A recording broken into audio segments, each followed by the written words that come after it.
Zany hoe tokony teknika zany dia tokony sitraka ihany koa ny zony amin'ny fanaovana ny session spéciale. Nilaza zareo fa hoe tokony mba hisy ny fampitovizan-joa ny teknika ho an'ireo fampianarana ankapobeny zany.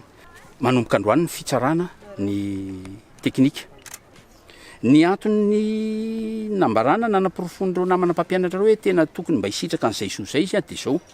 Ny mpianatra ny teknika dia tao anatin'ny fanadinana dia nisy ny korotana. Zay dia efa nanambara fa vonona ny hanao ny correction io ary ao anatin'ny fitsipika sy ampanajana mba hampisy lanja ny ohatran'ny fanadinana rehetrarehetra. Izy aloha dia ambarako etony fa tsy grevy.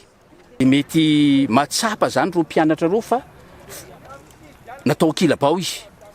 Raha oharina amin'ny toerana misy an'ireo ankapobeny. Fa ny anay zany matoa zay manontany hoe ataovy ny fitovizan-jo dia ho fanatsarana sy mametraka amin'ny lanja igny ny baka.